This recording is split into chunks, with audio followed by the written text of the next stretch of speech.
It seems that the timeline of human history has already been thoroughly studied, and the past holds no more surprises for us. However, one only needs to step away from standard interpretations and carefully examine surviving technical artifacts for the coherent picture to begin crumbling. This is particularly evident when closely analyzing cast iron heating devices from the 19th century. These units, which are classified today as ordinary wood or coal stoves, upon closer inspection demonstrate a number of design features that completely contradict their official purpose. First of all, the quality of craftsmanship is striking.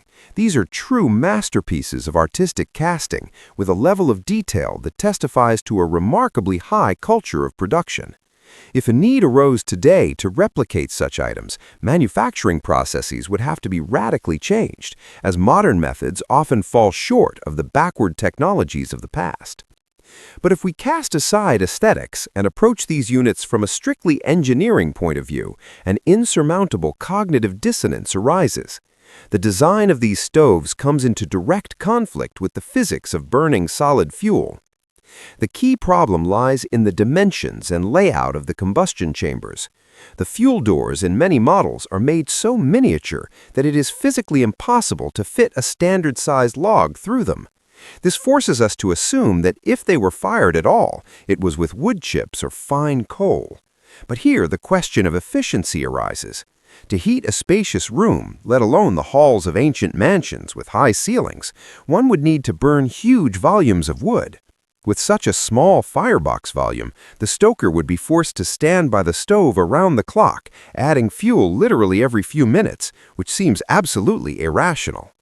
An even more serious mystery is the absence or strange placement of life support systems for the fire. The combustion process requires an oxygen supply and smoke removal. However, many antique samples completely lack ash pans and blowers. Where in that case did the ash go? Did the fuel burn without residue? The smoke extraction system is also baffling. On some stoves, pipe connections are located in the most unexpected places, at the bottom or on the side, while on others they're missing entirely, replaced only by decorative grills. Using a wood stove without a powerful exhaust pipe in a living space would inevitably lead to smoke inhalation and carbon monoxide poisoning. Furthermore, complex mechanical regulators are often found on the bodies of these devices. Handles and rotating mechanisms are located on the doors, at the base, or on the top lid. For a simple damper or blower, such complexity is excessive. It creates the impression that these knobs controlled not the airflow, but some other, more subtle process requiring precise tuning. Some examples even resemble mobile portable devices that could be placed in a tent or carriage. Their size is so small that using solid fuel in them becomes meaningless. The heat from a handful of coals wouldn't last even half an hour. All these facts suggest that these devices were originally created to operate on a completely different physical principle. They were not intended for burning wood. The pipes and makeshift modifications that can be seen on museum exhibits today are most likely the result of later adaptations. People who inherited high-tech devices but lost the original consumables were forced to improvise, drilling holes and adapting complex units for primitive organic burning. The original design, however, implied the use of compact, powerful, and clean energy sources that were simply inserted inside and provided heat without smoke or soot. Confirmation of this guess can be found not in history textbooks, but right on the bodies of the items themselves, where factory markings capable of shocking the modern observer are cast. The key to solving the functional purpose of these strange units lies literally on the surface, cast in metal on the doors and side panels. On many surviving examples, the word radium is clearly legible, and sometimes the internationally familiar symbol warning of radiation is found. Characteristic triangular signs or stylized rays diverging from the center. The presence of such markings on household heating appliances of the 19th and early 20th centuries seems unthinkable to a modern person, yet it is this detail that puts everything in its place and explains the design oddities described earlier.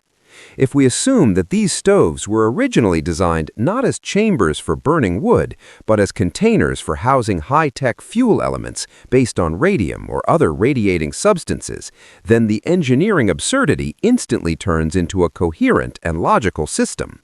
In this context, the microscopic dimensions of the combustion chambers become justified. Housing a compact active capsule does not require much space. The absence of ash pans and blowers also finds an explanation, since the process of heat release during radioactive decay or another radiation reaction does not require an oxygen supply and does not leave mountains of ash behind. Heat is generated by the material itself, heating the massive cast iron body, which in turn radiates soft and powerful heat into the room. This hypothesis brilliantly solves one of the main mysteries of ancient architecture, the problem of heating huge palaces, castles, and cathedrals. Anyone who has visited such structures in winter knows how difficult it is to heat stone halls with ceilings several meters high. Traditional open fireplaces are catastrophically inefficient in such conditions. Their efficiency tends towards zero. The lion's share of the heat flies up the chimney along with the smoke, and the strong draft creates constant drafts, pulling already heated air outside. A person standing by such a fireplace faces an unpleasant effect. Their face is scorched by heat while their back freezes. Heating a suite of rooms in this way during winter is practically impossible without destroying forests on an industrial scale and the round-the-clock work of an entire army of stokers. However, if we assume the use of autonomous radium heaters, the picture changes radically. One such cast iron unit charged with an active element is capable of working for months and possibly years, maintaining a stable temperature without the need for constant maintenance.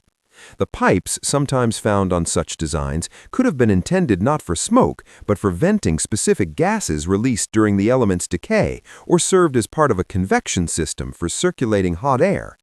Most likely, this is exactly how comfort was ensured in the huge residences of the past, which today stand as cold monuments.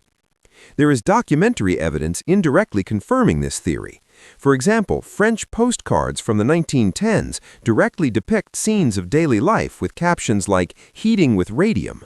Official history interprets this as the naive fantasies of artists inspired by the recent discovery of the Curies. But is it possible that these were not dreams of the future, but sketches from life or advertisements for a technology that actually existed? Supporting the forgotten technology version is how these stoves were subsequently used.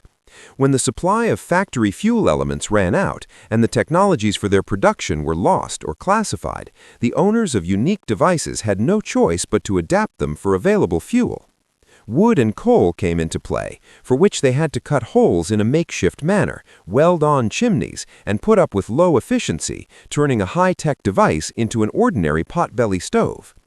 The radiation sign on the stove door is not a decoration and not a warning of danger in the modern sense, but a marking of the fuel type, similar to the diesel inscription on an engine.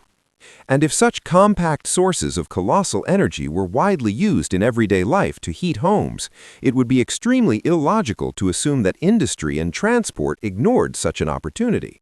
After all, it is in the transport sector that the need for powerful and autonomous energy sources has always been particularly acute. A look at the history of railway development from this angle allows one to notice glaring inconsistencies in the official version of technical progress. What we are told about locomotives and infrastructure of the 19th century, upon careful examination, bursts at the seams as soon as one asks the question, what did these steel giants actually run on? If the assumption about compact high-energy elements is correct for domestic use, it would be the height of wastefulness not to use this technology in industry and transport. It is here, in the sphere of railway communication, that the most massive and glaring inconsistencies of the official historical version are revealed. Looking at the pace of development of transport networks at the end of the 19th century, it is impossible to shake the feeling that we are missing a key element of the puzzle that explains the incredible efficiency of that era.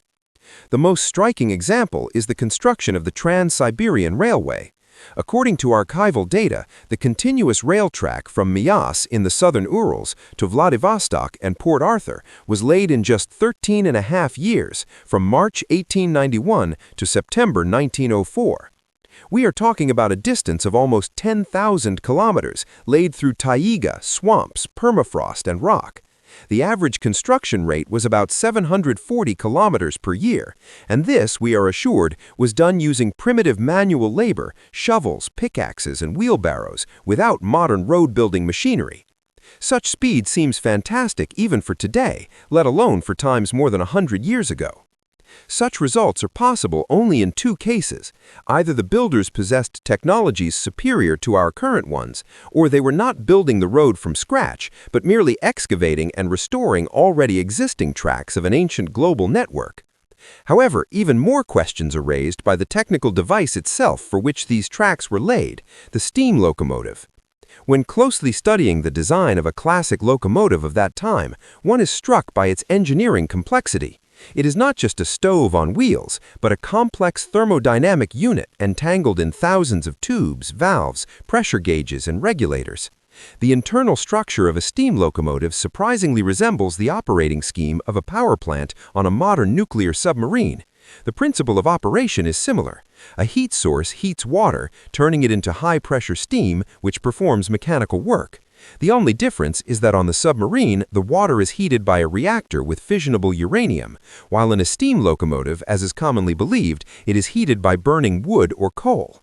And here arises the main logical contradiction, the discrepancy between the highest level of complexity of the machine itself and the primitive nature of the fuel storage system for it.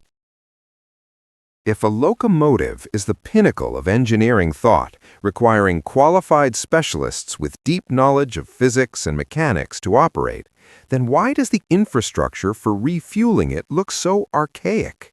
Look at how coal is stored at railway stations, huge piles under the open sky exposed to rain and snow.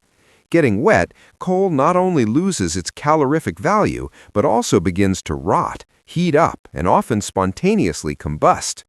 It is impossible to extinguish such smoldering waste heaps with water. They are simply pulled apart by bulldozers, waiting for them to burn out. The situation with wood is even more lamentable. Under the influence of precipitation, it rots and becomes damp, becoming practically unsuitable for effective steam generation. Did the designers who created such a perfect machine as the steam locomotive fail to come up with a basic canopy for fuel? Or is it that initially these locomotives were not intended to burn coal and wood at all? This guess is confirmed by the attitude toward another component of traction, water. Unlike coal depots, water towers of that era represent true works of architectural art. They were built of high-quality brick, decorated with complex decor elements, investing huge funds in aesthetics and durability. These temples of water stand to this day, striking with their monumentality. This reverent attitude toward water and complete disregard for coal suggests that water was the main working fluid, and coal was only a later forced and extremely inefficient replacement for the true heat source. It is highly likely that initially that very hypothetical element was placed in the locomotive's firebox, a conditional cartridge with radium or another active substance. It provided stable and powerful heating of water without smoke, soot, or the need to drag a tender with tons of dirty fuel behind. This explains the complexity of the design, the cleanliness of train stations in old photographs, and the lack of developed coal infrastructure in the early period of railway operation. When the resource of high-tech elements was exhausted and the technology for their production was lost, humanity had to transfer complex machines to forage, burning forests and subsoil resources in them, resigning themselves to a monstrous drop in efficiency. The technologies existed, the infrastructure functioned flawlessly, ensuring cheap and high-speed travel. But at some point, a breakdown occurred, and the perpetual motion machine had to be fired with wood. To understand where this mysterious energy source disappeared, and why the very word radium today is associated exclusively with danger, it is necessary to examine the history of its official discovery.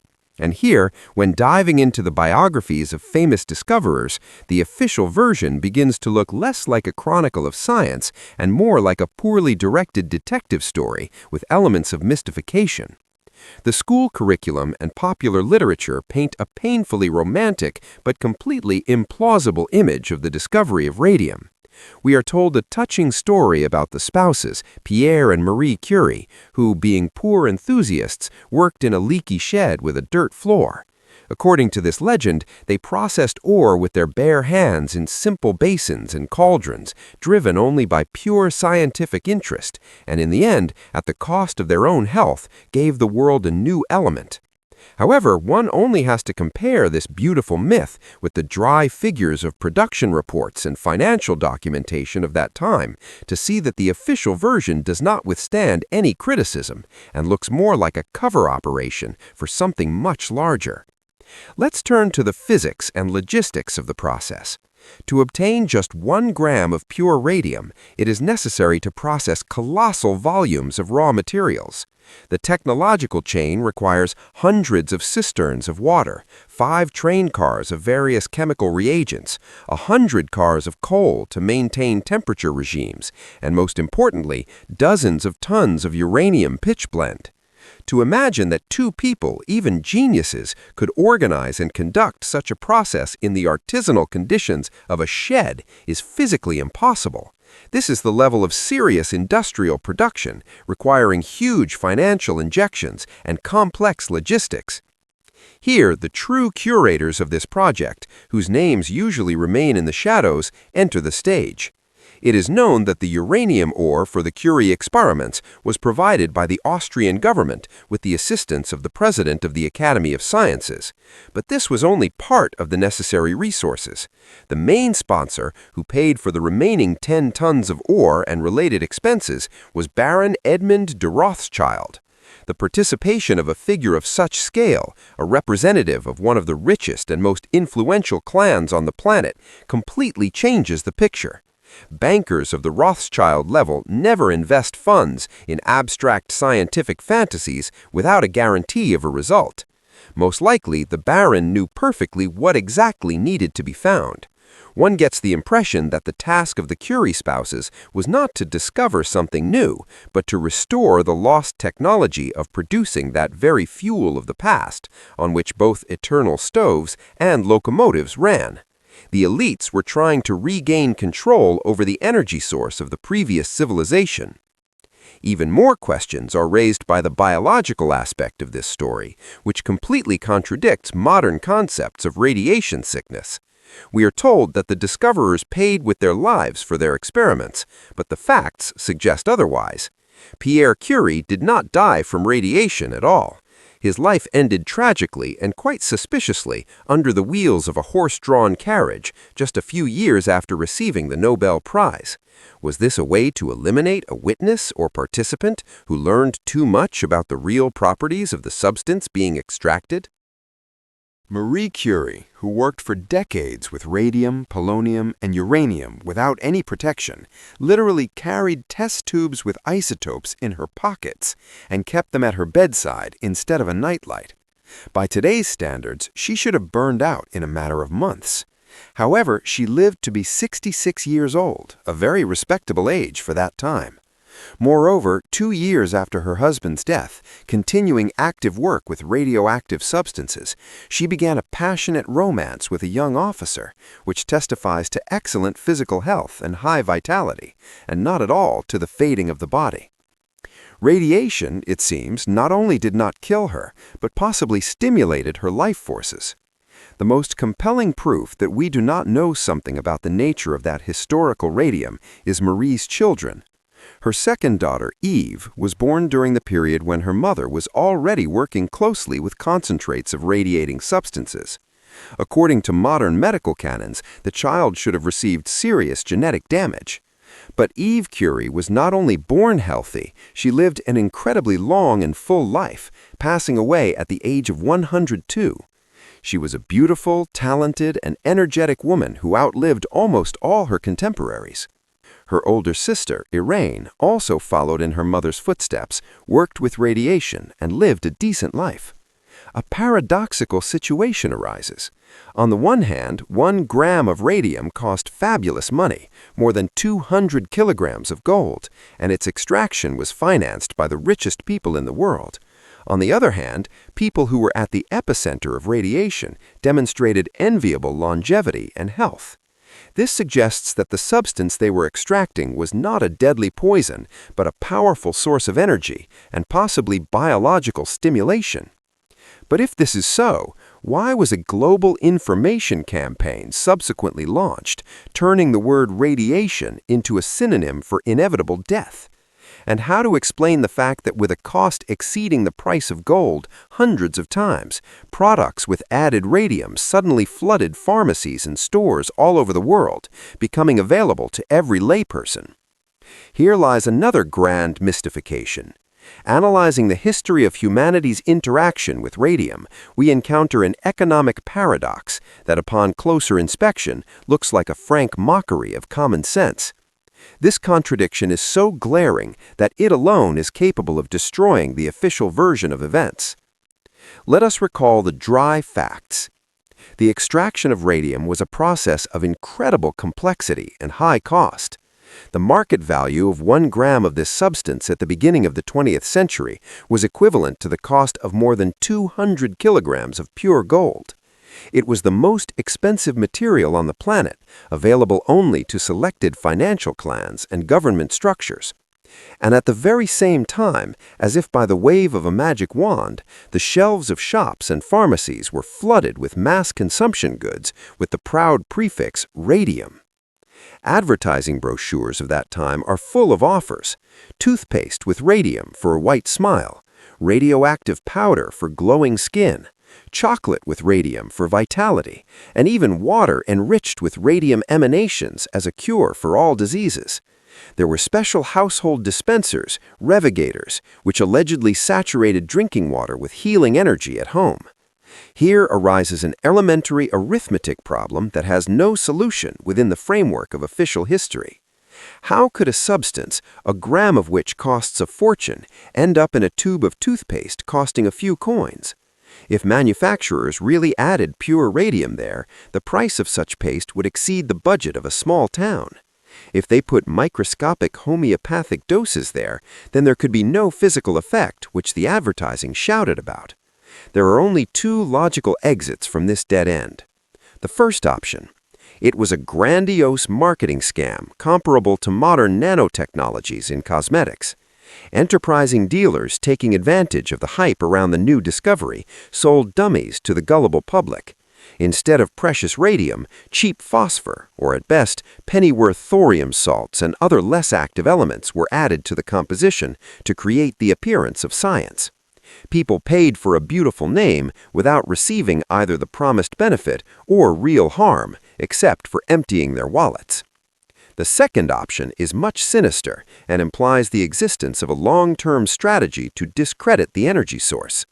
Perhaps the elites, realizing the potential of radium technologies, those same eternal stoves and engines, decided to hide them from the broad masses.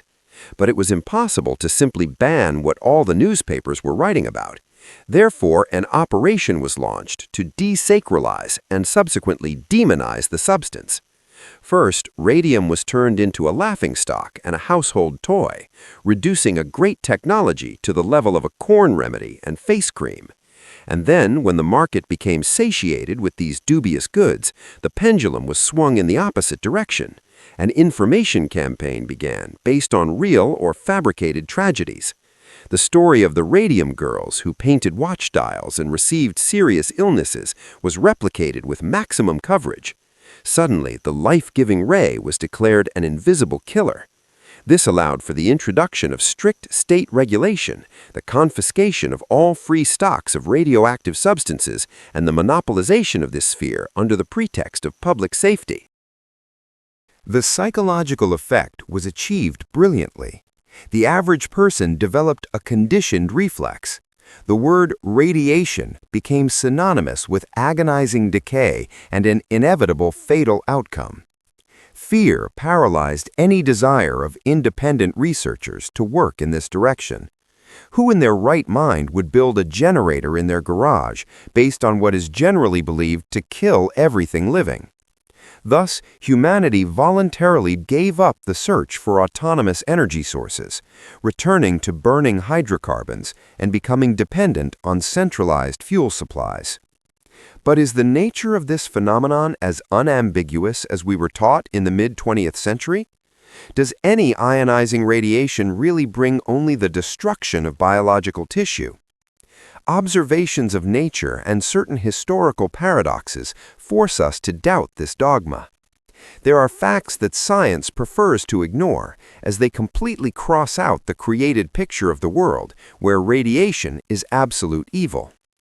Perhaps we have simply forgotten how to distinguish between two fundamentally different types of the same phenomenon. The modern paradigm of radiation perception is based on an unequivocal statement. It is invisible death, destroying the very structure of DNA, causing mutations and incurable ailments. The Geiger counter, emitting an alarming crackle, has become a harbinger of the apocalypse for us. However, if we cast aside fears driven into the subconscious and turn to objective reality, to observations of living nature, and facts that science prefers to shamefully silence, a completely different picture opens up. We are faced with a fundamental misunderstanding or intentional distortion of the very physics of this process. Everything points to the fact that there are two fundamentally different types of radiation, which primitive instruments record identically, but whose impact on biological organisms is diametrically opposite. The first type is indeed combat destructive radiation, the result of violent splitting of the nucleus, a dirty byproduct of weapon technologies and catastrophes. But there is also a second type, natural or technologically ordered radiation, which, judging by everything, is not an enemy, but a powerful catalyst for life processes and an ideal source of heat. The best testing ground for verifying this theory has become the Chernobyl exclusion zone. According to expert forecasts made immediately after the accident, this territory was supposed to turn into a scorched, radioactive desert where life would be impossible for centuries. Scientists painted terrible pictures of mutants and dead forests. The reality 3 decades later has plunged the scientific world into shock, which they try not to advertise. The exclusion zone has turned into one of the richest and most thriving nature reserves on the continent. Where dosimeters go off the scale, a real biological explosion is observed. Populations of wolves, elk, deer, and boars have not just recovered, they exceed the indicators in clean forests many times over. Rare species have returned there, such as the black stork or Przewalski's horse. The animals look healthy, active, and produce numerous and strong offspring without any signs of genetic deformities. Vegetation takes over cities with incredible speed. Trees grow faster and more powerfully. It creates the impression that the increased radiation background acts on the biosphere as an elixir of life, accelerating metabolism and enhancing regeneration as soon as the main destructive factor, humans, was removed from the equation. A similar phenomenon, destroying official dogma, is observed in Japan. People who survived the atomic bombings of Hiroshima and Nagasaki, known as hibakusha, according to the logic of the linear no-threshold model, should have faded away in agony. However, statistics show the opposite. Among this group, an anomalously high percentage of long-livers is observed, many of whom have crossed the centenary mark. Their children and grandchildren were born healthy, contrary to all the frightening predictions of geneticists. This forces us to assume that short-term exposure to a powerful flow of energy, if it does not kill instantly by thermal shock, can trigger hidden reserves of recovery in the body. All this leads us to the thought that the technologies of the past, those very stoves and fireplaces marked radium, used precisely this white spectrum of radiation. Engineers of that era knew how to extract pure thermal energy from the substance, which was safe for humans. It was a soft, warming heat, similar to sunlight, which is also, in essence, radiation. Those very radioactive waters and cosmetics of the turn of the century may have actually worked and healed, while the technology was correct. The advertising didn't lie, it simply described effects that we have lost today. We, having found the remnants of this knowledge, failed to distinguish creative energy from destructive energy, mixed everything into one pile under the danger sign, and banned it. The idea that humanity used cheap and safe decay energy for centuries and was then forcibly switched to the needle of hydrocarbons explains many historical oddities. Moreover, this technology was likely not an invention of the 19th century. Cast iron stoves and steam locomotives are just the sunset, the last echoes of a great civilization that possessed these secrets to perfection. If we look deeper into history, we will see that the traces of atmospheric or radiant heating lead up to antiquity. There, among the ruins of ancient Rome, exactly the same engineering inconsistencies are discovered that we saw in the mansions of the Victorian era. The official version of how the Romans heated their famous villas and baths, when tested by practice, crumbles to dust, exposing an even older layer of lost technologies. The connection between times turns out to be much stronger than is commonly believed, and the threads of lost technologies stretch from the Victorian era into deep antiquity. If we look closely at the engineering solutions of ancient Rome, we will find a mirror reflection of the same oddities as in the cast iron stoves of the 19th century. Official historical science offers us the term hypocaust, an underfloor heating system that supposedly heated luxurious villas and public baths. We are told that under the floor there were vast voids with columns where hot air circulated from fires that slaves burned around the clock in special furnaces outside the building. However, anyone familiar with stove work or the operation of solid fuel boilers will point out fatal flaws in this theory. Burning wood is inevitably accompanied by the release of a huge amount of soot, grime, and tar. These combustion products settle on the walls of chimneys, requiring regular and laborious cleaning.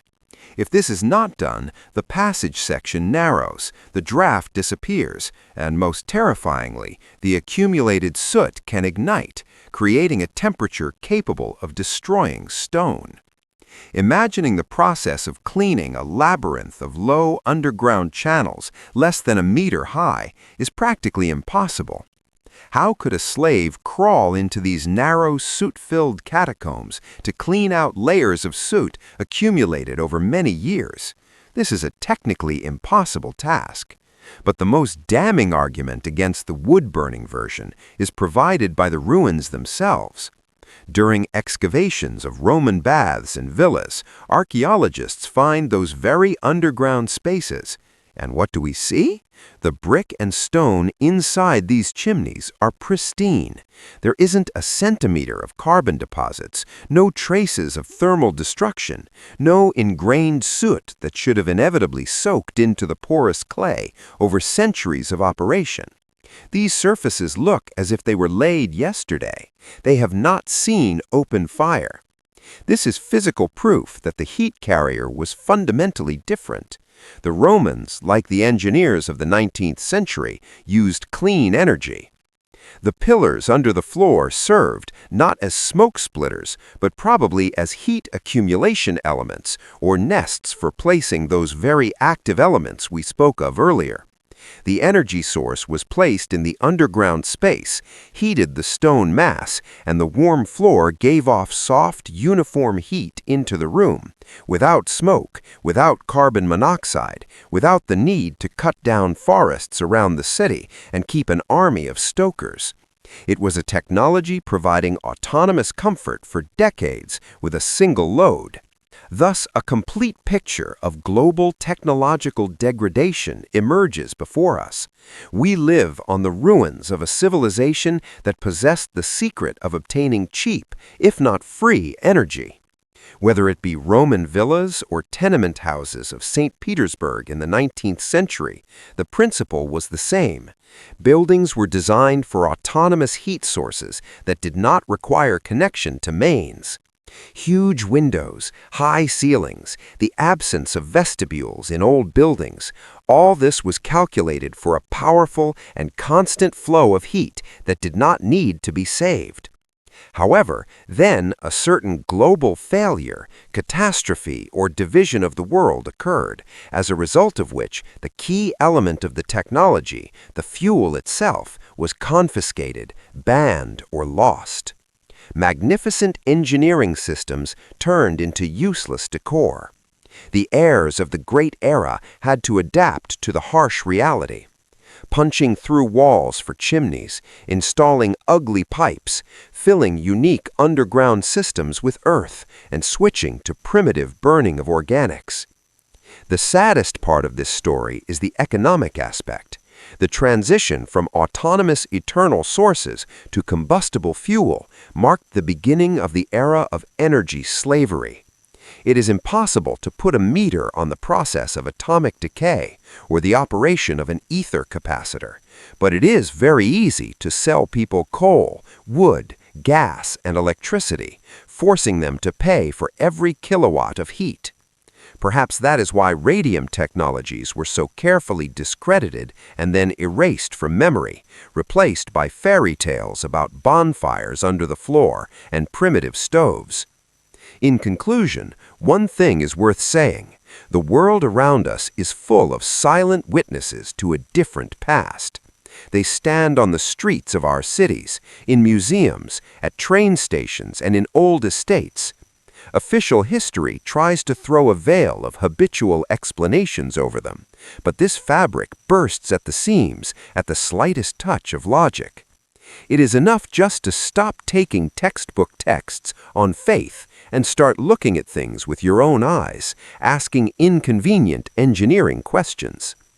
Details that we are used to not noticing, the cleanliness of the brick, the absence of a chimney, the strange sign on the door, are capable of destroying the false picture of the world and opening the door to understanding who we really were and what was taken from us. The truth is not hidden behind 7 seals. It lies right in front of us, waiting for the one who dares to see it.